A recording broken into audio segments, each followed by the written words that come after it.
Yo, this movie had the best vibes ever. Like, I've never gotten these specific vibes from, like, really anything, especially from a movie where I don't know anything about Venom. Like, I went into this not knowing anything about the lore or the character, really, you know? So, like, the fact that this gave off such great vibes, which I think came from how well these characters were written, because the chemistry and the banter was on point the entire time. There was never a dull moment when the characters were interacting with each other, because they were written so well. And then the tentacle monsters, adding that into the mix, I mean, obviously it's gonna be a fun time, because, like, hell yeah! But before we get into that, what is up, my dudes, and welcome back to my channel. If you're new here, what's up? I am One Creative Ginger, and in this house we have incoherent rants about movies, TV shows, and anything fandom related, all while dressed in cosplay. So, like and subscribe if you want to see more of this. So, this movie starts off with a spaceship coming back to Earth, but it ends up crash landing in Malaysia because something goes wrong. And turns out, this ship was bringing back 4 alien specimens, but one of them got out and just starts killing everyone and, you know, takes down the ship, so it has to crash land, right? And no one can find it, so they're like, oh, well, damn, you know? But, turns out, one of the astronauts did survive, so they put him in an ambulance, but turns out that little alien specimen that got away was inside him the whole time, because they're like these little goo things that can get into people, you know? So it does that, it kills everyone in the ambulance, and this scene, the ambulance does these crazy flips, like it's insane, but for some reason, the ambulance, like, suddenly stops. I don't know, it just kind of looked like there was a cut there that didn't look right. Like, there should have been some sliding going on, because it's doing all these crazy flips, so you think there'd be some sliding at the end, but it just kind of, like, flips over, like someone just pushed it. But then we end up meeting Eddie, who is an investigative journalist, and also kind of a douchebag, you know? kind of an ass, but, like, in a nice way, you know, he's an asshole who cares, right? But still an asshole. So Eddie's supposed to interview this guy named Carlton Drake, who has this crazy company called the Life Foundation, and, like, they talk about how they, like, succeeded in basically curing cancer, and now they're doing, like, this space exploration, but, like, they're not really telling us why, and Eddie's suspicious the whole time because he thinks Drake is a snake and a bad person and is doing some shady things, right? But, like, he don't have any proof. And so we also get to meet Annie, who is Eddie's fiance, and she's also a lawyer. And she's actually defending Drake because there's some legal issues going on with his company, you know?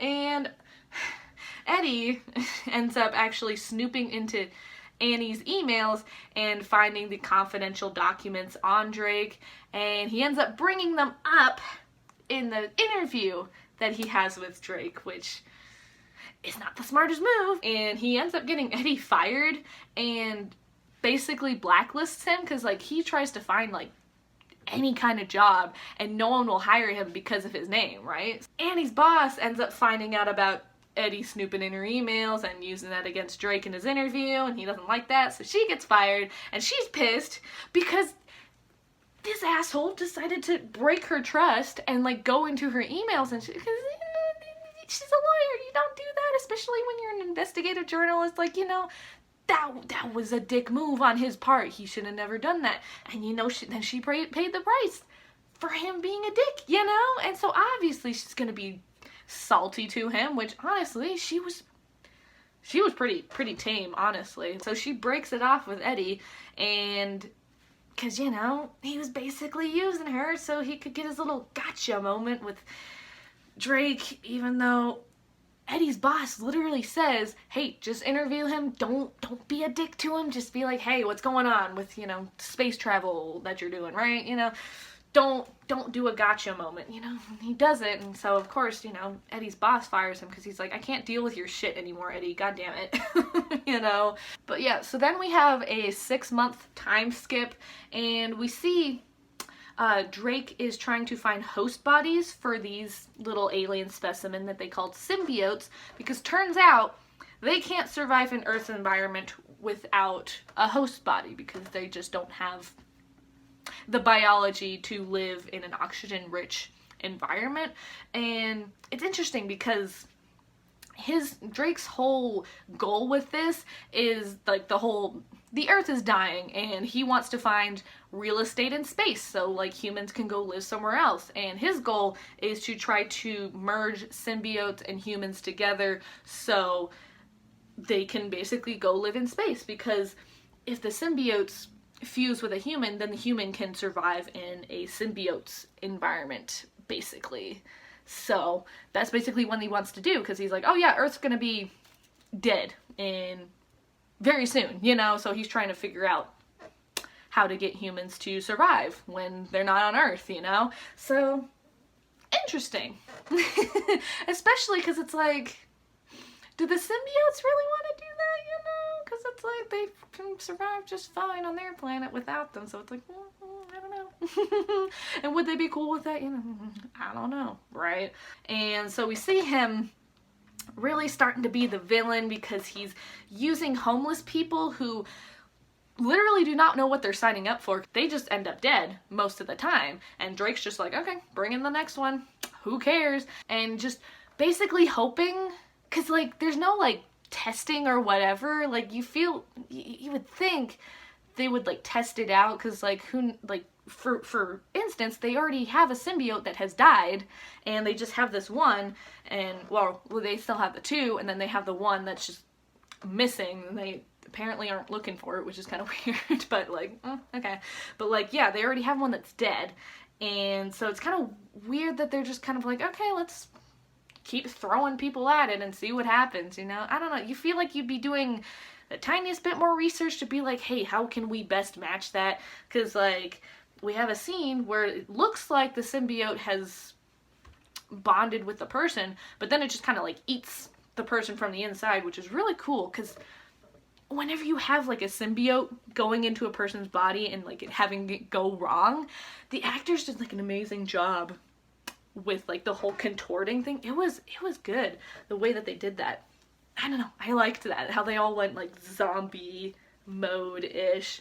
Honestly, it was a cool choice, like just in general, to make it like, because it is like a violent concept with like symbiotes, right? But like they did it in a way where there's like no blood whatsoever. Like you barely see any blood in this movie, which was such an interesting thing, because either you have someone being eaten from the inside, you know, and then they're just like dead, right?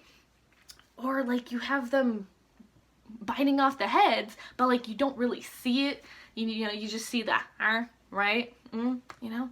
I don't know. I really liked how there was like no blood. It was just an interesting choice. Probably because it's a Marvel movie and that's why they don't show a whole lot of blood, but like it's interesting. And they do it in a way where it's like, you still are like, this ain't good, but like, I don't know. That was just a really cool choice that they decided to do. So luckily, his number 2, Dora Skirth, that's her name. She's basically, yeah, the number 2 scientist that does everything with Drake, right? She's fed up with this because she's like, I don't like what Drake's doing, because I joined this because I thought we were curing cancer and doing stuff like that, but now we're killing homeless people. So she goes to find Eddie, and she ends up bringing him to the lab, which was crazy, that they were able to get in without like disguising him or anything, but like, okay. Yeah, so she brings him to the lab so he can take pictures of what's going on for evidence, you know, because that's why he got fired basically in the first place, because he had all these accusations but he didn't have the proof or the evidence, and so that's why he got fired essentially. But now he's got proof now, but unfortunately Eddie's homeless friend Maria that he talks to, there's a cute little scene with them that's really fun, but he finds her in there and he tries to get her out, sets off an alarm, so he just breaks the door down. But Maria, or honestly, more accurately, the symbiote in control of her body, ends up attacking him, and the symbiote attaches itself to Eddie, so Yeah. So Eddie then gets chased by security guards, and he ends up escaping the lab and escaping into the forest that's, you know, surrounding the lab, and he jumps really high into the tree, and then they can't find him, so that's how he escapes, essentially. But yeah, so then he goes to find Annie, and he tries to tell her about the lab and that Drake is killing people, and he's like, here's the photos, but like he's got the symbiote in him, and so like the symbiote is trying to fuse with his body, and he's not doing so well because apparently symbiotes are hungry little bastards, because because he finds Annie at a restaurant, and so he just he just starts grabbing food and spitting it out, because apparently, you know, obviously at this point we know it's Venom that's attached to him, so like it's it's pretty funny because like he just doesn't like dead food, apparently, because he's like, it's dead, I don't like it, and then he spits it out, or maybe he just doesn't like the taste. I don't know, but like it's kind of cute. I don't know, I just thought this scene was cute but insane as well. It was so well done with like the insanity and like the chaos of it all. It was so ridiculous, and I loved that. And also something that you don't see like ever, Annie and her boyfriend, because she's on a lunch date with her boyfriend at the time, and his name is Dan, they're like insanely helpful to Eddie like the whole time, because it's like, honestly, Anne has every reason to be salty towards Eddie, because yeah, he's been an asshole to her the whole time, and we find out he's never apologized for getting her fired and snooping in her emails, right? He's never apologized for it, so she has every right to be salty to him, but she never really is, because like obviously she still does love him because he still loves her, but like obviously she's still really hurt by that, so you know, she has every right to stay away from him. But like, even so, she and Dan, her boyfriend, go out of their way to help Eddie like this whole entire movie, and I just loved that, because you always see like the ex and like the new partner being assholes to the main character, right? Not in this movie. And I loved it because it was just so new and so fresh, because yeah, like, you never see that at all. It's always just really toxic, be an asshole to him, right? Not this, which is honestly why I liked Anne so much. Like, normally, yeah, like the female characters, when you have them in a superhero movie, they're never written well. She was written well. She was awesome. The whole time I just loved seeing her on screen. She was fun. I really liked her. But like, yeah, she went out of her way to help Eddie, especially in this whole thing, because they're just like, oh, he's having a mental breakdown. We need to get him to the hospital. And Dan ends up being a doctor, so he's able to help him figure out what's going on. And like, he even goes out of his way to... It was just so different. You never see that, but they were just so helpful to Eddie the whole entire time, and they were just very sympathetic towards him. And I appreciate that from this movie. It was great. It was so different. It was just, no one really does that. And, I love that. So, of course, you know, then they take Eddie to the doctor, and Dan is able to do an MRI scan, and they find Venom, but they think he's just like this parasite, so like they're gonna prescribe him some drugs to like get him out of his system, you know, because that's how they think it's gonna work. That's not how that works, right? But yeah, so then Drake sends his men to find Eddie and Venom, because he wants Venom back, because they only have the one symbiote left, because, you know, we have the one that's missing the whole entire time, and then we have Venom, who escaped, right? And then we have the dead one, you know? So they only have one live one still, so obviously Drake wants the other live one that they know is alive, because they don't know if the other one's dead or not, right? So, you know, he wants Venom back. Very much so. So there's like this whole motorcycle car chase, and it's pretty crazy because like they're the whole time they're like dodging cars, and Venom's doing like his whole symbiote thing, and it was just, it was interesting. It was chaotic as hell, and I loved that. But yeah, so the chase ends with Eddie getting knocked off the motorcycle, and it just looks like every bone in his body is broken, but like not for long, because Venom actually finally fully takes over with the whole you know, and heals all the broken bones, all the whatever, you know, he completely heals Eddie's body, and then he bites off a dude's head before escaping into the water. Eddie and Venom are finally able to meet face to face for the first time. I love their little interaction there. It was so cute. But yeah, so Eddie ends up going to his old job because he's hoping that he can get the pictures that he took of Drake's lab to his former boss so they can actually expose Drake with actual evidence, because, you know, he didn't have evidence before, and that's why his boss wouldn't listen to him. But of course, a SWAT team shows up, and of course, Venom just fucks them all up, and it's great. And then Annie ends up catching up to Eddie and taking him to the hospital because Dan is like, oh yeah, you're kind of slowly dying. This parasite in you is slowly killing you. But Venom is like, no, I'm not. And I can fix it, you know, because I can heal everything, which is pretty damn cool, I would say. But everyone thinks, including Eddie, that Venom's killing him, and Venom's just being an asshole, you know. They don't believe that Venom can heal him or anything. So eventually, Annie's able to turn on the MRI machine, and Venom doesn't like the sound that it emits, so it's able to, like, force Venom out of Eddie's body, so they're able to separate. And of course, Eddie leaves, but he gets captured by Drake's men because either they think Venom's still in him, or they just want Eddie so he can tell him where Venom is, you know.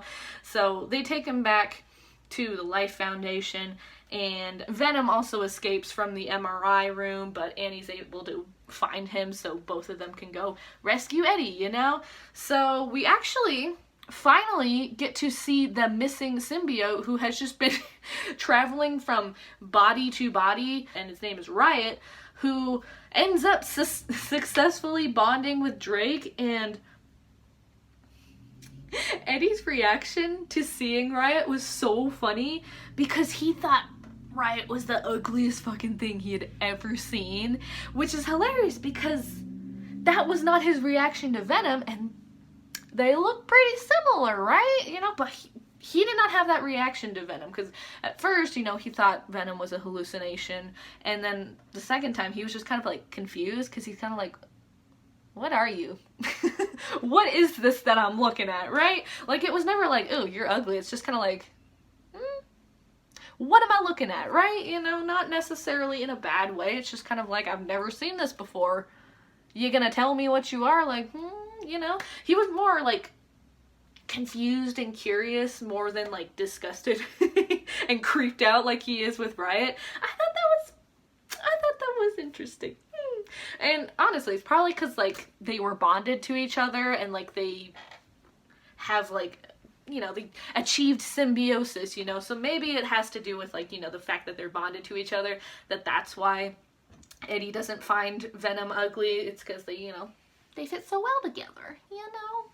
But like, yeah, I don't know, I just thought that was a funny little thing where he's just so grossed out by Riot, but like Venom,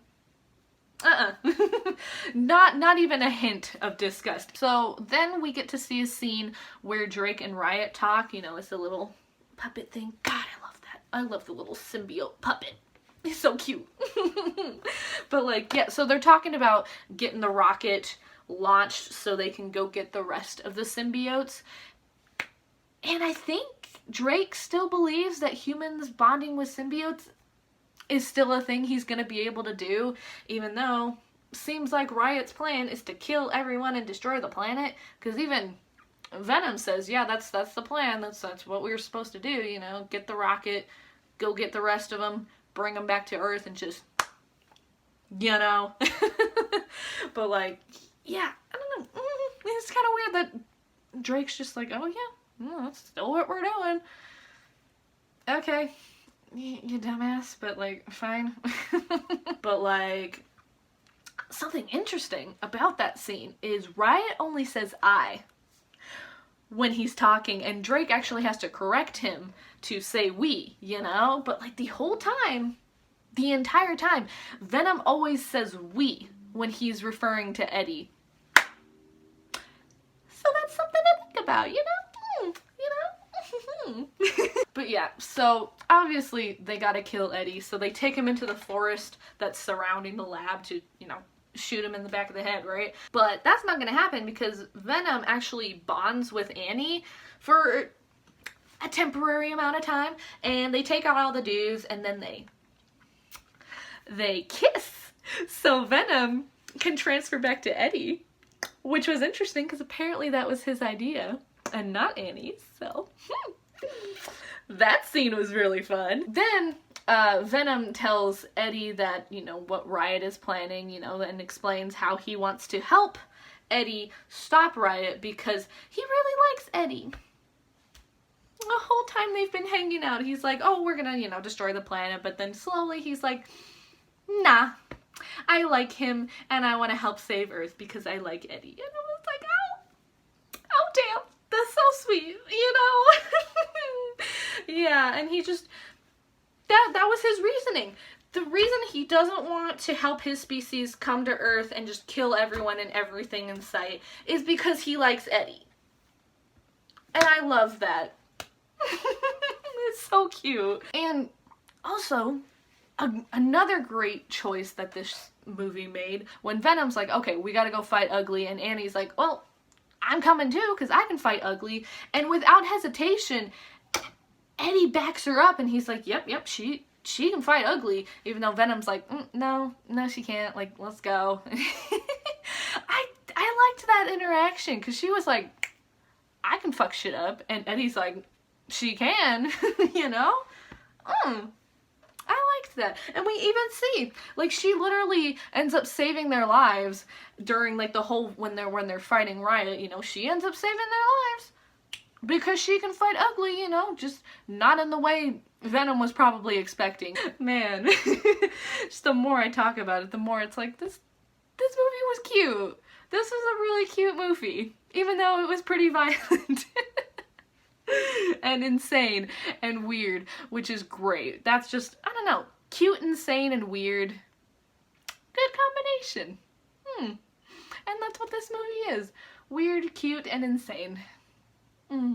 So obviously, you know, they fight Riot, and, you know, when Annie comes in to fight Ugly, she actually turns on a high-pitched frequency because, you know, symbiotes don't like that. So it's so bad that the symbiotes actually break away from their hosts, you know, because at this point, it's not looking good for Venom and Eddie, right? So she's able to help them in that way, because she can fight Ugly.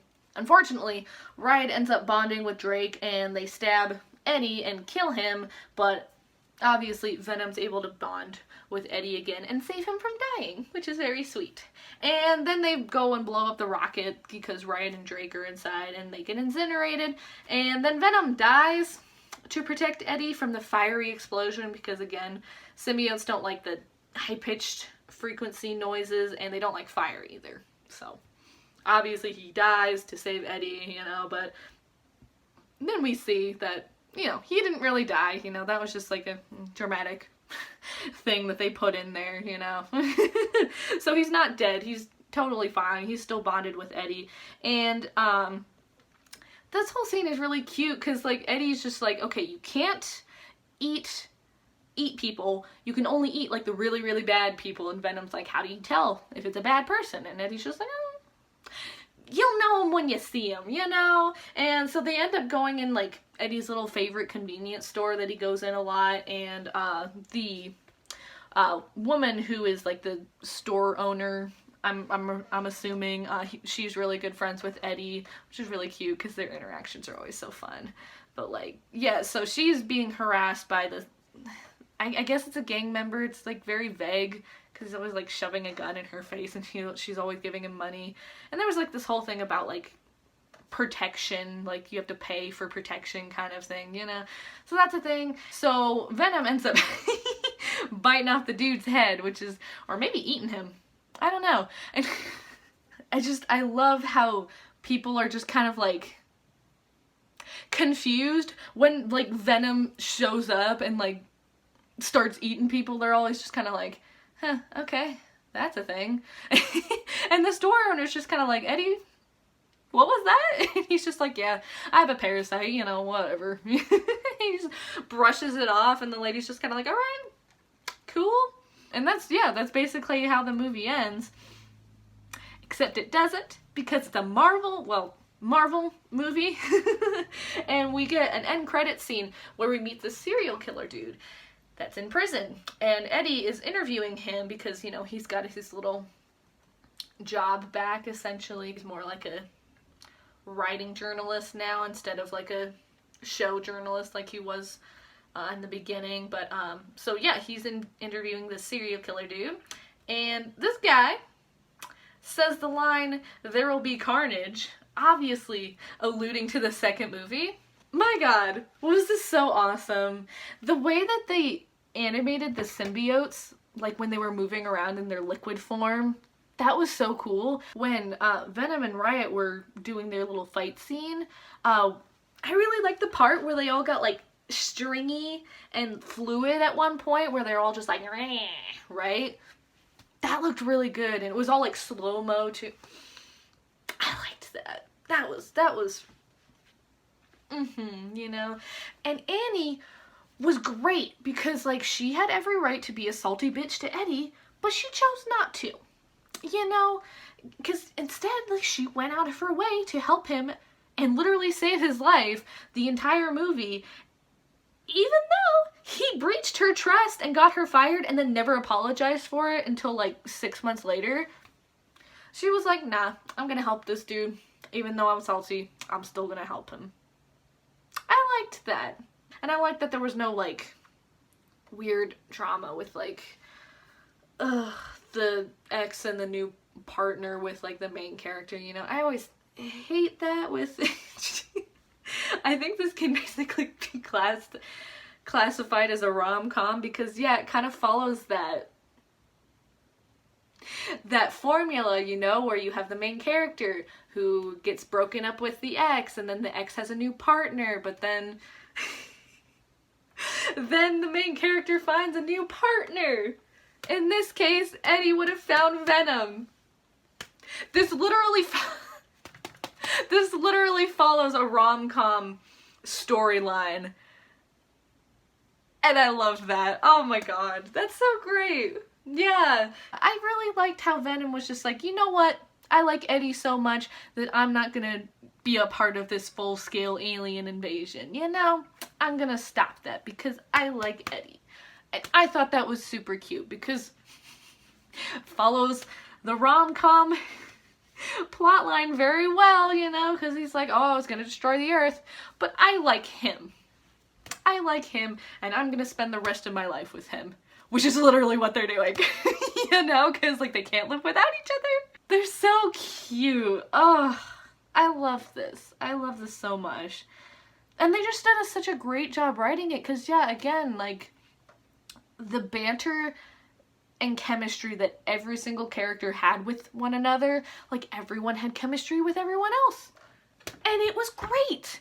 It just got so weird and so crazy, and they just rolled with it and made it amazing. It was just like, I appreciate everything they did with this movie. Yeah, and I just hope they keep it weird for the second one. Like I said before, it's cute, it's insane, and it's weird. And I'm living for that, you know? It was beautiful. But yeah, so that's all I have to say about Venom. If you guys have any thoughts and feelings about this, share all that good shit in the comments down below. If you're interested in following me on other social media, I post art and cosplay related content on my Instagram, TikTok, Tumblr, and Twitter, if you'd like to get weird with me. So if you enjoyed this video, why not like, subscribe, and smack that bell if you'd like to see more of my face every Saturday when I post a new video. And don't forget to stay sparkly, my dudes!